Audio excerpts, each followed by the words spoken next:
Kal Halayim Layahal Bashimi Hawashai Bahasham Rakak Wadash. Double honors to the apostles, bishops, and elders. Peace, blessing, mercy, and salutation to all the brotherhood out there teaching the truth and sincerity. In the name of Yahweh Bashimi Hawashai. So we're in John 3, and I'm going to read the first 3 verses. There was a man of the Pharisees, Nicodemus, named Nicodemus, a ruler of the Jews.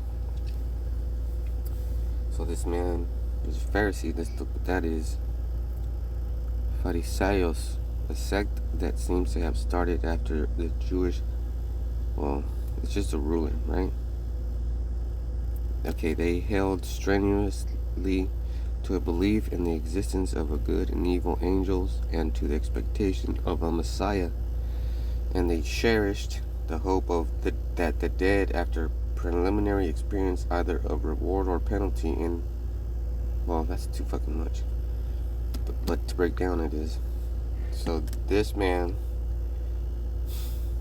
is a ruler, a leader of the people, of his people. You know how you have leads at work and supervisors, and then you have that guy that knows everything that you go to.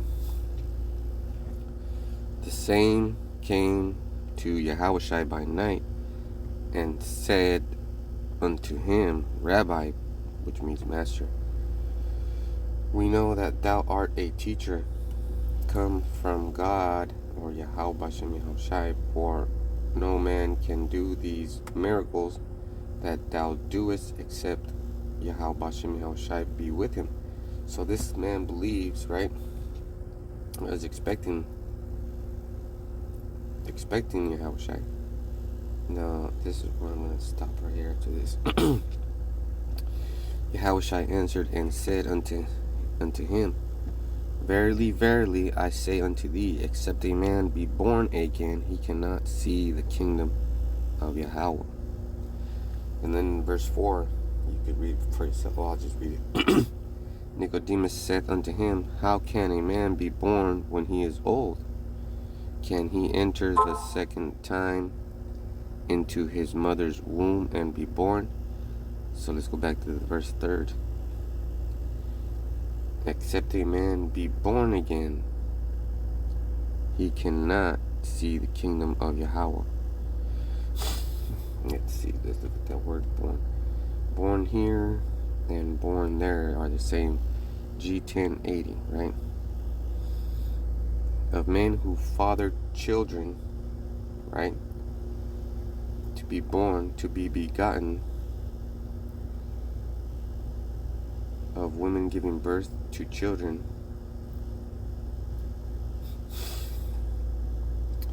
And then there's a metaphorical. I don't need them to explain to me what the metaphorical means. To engender, cause, to arise, excite, in a Jewish sense, of one who brings others over to his way of life, to convert someone, right? And look at this. Yahweh making Hamashiach his son. So that's 2 separate entities. Of Yahweh making men his sons through faith in Hamashiach's work. So that's what it basically means. But how do you get to there? How do you be born again? Do you just hit a reset button? You know? You have to get rid of those old ideals that are sins, right? Let's make it real easy. Let's say you were a crackhead junkie and you're addicted to crack. So then you stop doing crack because you want to convert. And somehow you manage to convert, and then there's evidence that you don't do what you used to do. That's one. And then there's you decide, I don't need to make that much change. I just will think that I'm starting over. And that's where you get born again virgins, which is the stupidest fucking thing ever.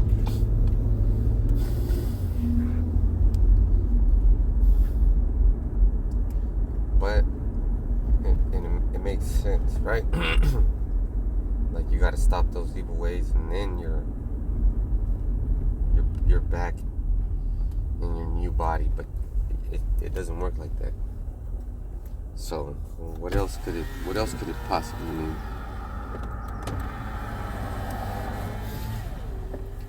Well, in another sense, and this one's gonna be an easier explanation. Let's say we're in a video game, Super Mario. You got 3 lives.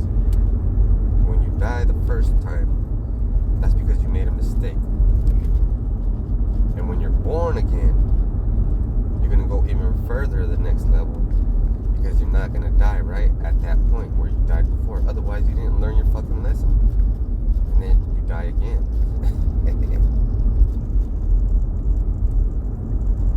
Seems childish of an explanation, but guess what? You gotta be born again. You gotta be a child again. See, when I was a child, you would just show me a technique and not fucking master it, like in a second.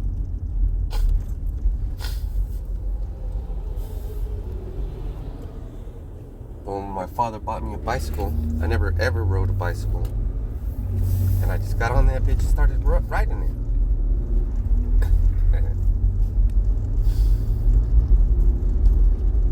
I never once ever skinned a cow so we can eat it. My uncle showed me how to do it once, and I fucking did all of it. And he thought I was gonna be disgusted. But that's just how you had to be. See, and that's another good example. When you go to Mexico, some people don't, but you're supposed to. You leave that Babylonian American way at the airport, because now you're back home. Now you're free to do what you've always wanted to do, and that's, to me, that would be being a man, like 100%. Like, I'll fucking right here, right now, in this place.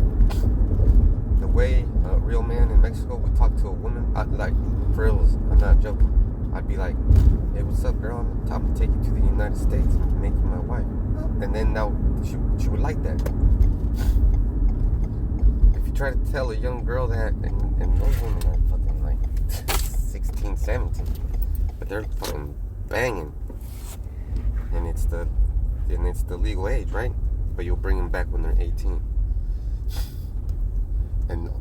And they'll make you feel like you're important, right? And then if I do that here, which I tried before, you know, oh, he's a pervert, he's a creep, blah blah blah. Look what he said to me. Women power, let's stick together, bitch. Well, don't make it a big fucking deal. Just say fucking no. But you gotta make it a big fucking deal, and you gotta make me have more enemies than I should. That's your problem, American woman. No one's gonna want you. I hope nobody ever fucking finds you attractive. And if the soldiers do, when they do come, I hope they fucking round all of you up and fucking use you for fucking fun, and then nobody's gonna want you ever. And then that's gonna sink in. But there's good news. Right now, for the low price of being saved, you can say, I'm not going to do that anymore. I'm not going to be on OnlyFans anymore. I'm not going to be a hoe anymore. I'm not going to do it. I'm stopping right fucking now. You might not ever get a husband, but you'll be okay. Because that shit's going to... You women are stupid. not only is the internet watching, your phone's watching, but the chariots are watching. You're being recorded, you know?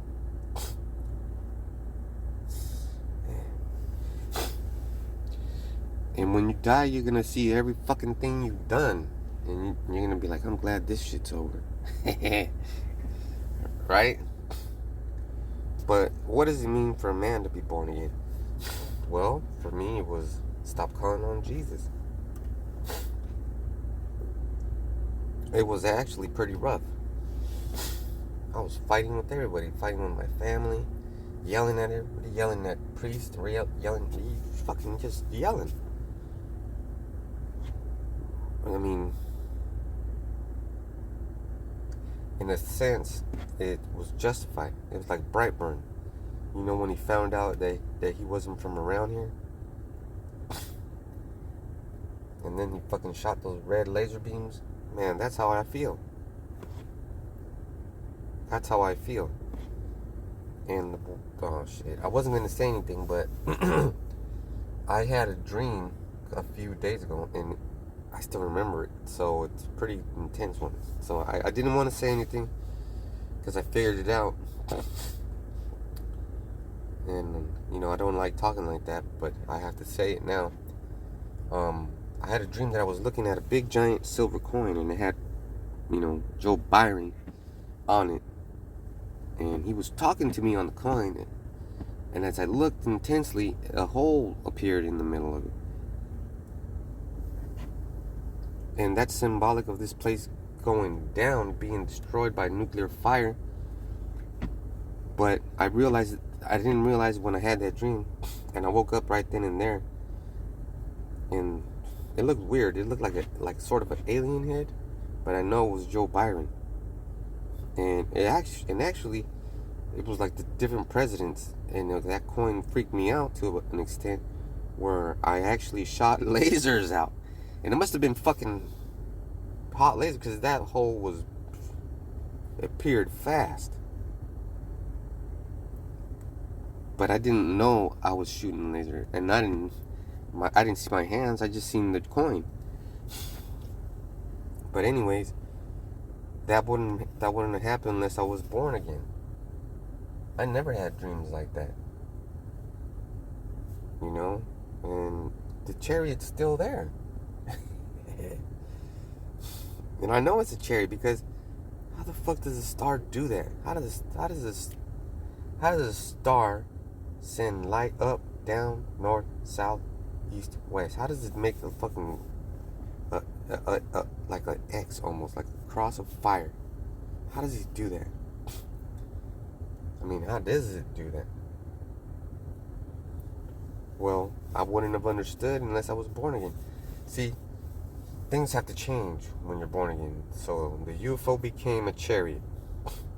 Jesus he changed from being white and accepting of homosexuals and all that bad stuff to being dark-skinned black man with a fro, an austere man, and his father's like that too, and the angels are like that too, and the chariots came with him. So you have to be born again. You have to change your attitude. You can't be no nilly-willy. So and that was in the kingdom. So it wasn't here because it was in the kingdom. Because I can't shoot lasers out of my eyes, and I couldn't see it. So people see that on shows and cartoons where the lasers just come out. It's not gonna be like that. You're not even gonna see the color. The color is on a different spectrum. It's in a different dimension. It's just gonna hit you, and you're gonna be like, and it's gonna be scary for you because you're not gonna know what the fuck. Where is this coming from? That's like one day, you know, your life's been going good. You've been doing good. You've been giving money to bums. You help a lot of people out. You're charitable, blah blah blah. And somebody just comes up to you and cold clocks you. You didn't see that shit coming. That's how those fucking laser beams are gonna be. Super intense, instant judgment. Yeah, I didn't want to say that dream, but I just had to say it at that point, you know. And so the conclusion of this lesson is you must be born again. Now, I'm making this pretty open for everybody. You white people watching, you redheads, you gingers, you fucking blue-eyed blonde. I'm making this available to you.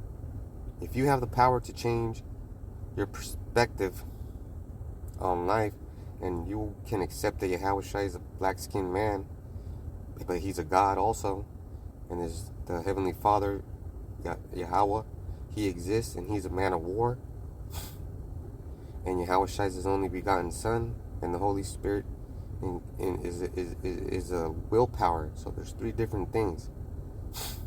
If you can accept that, then I applaud you.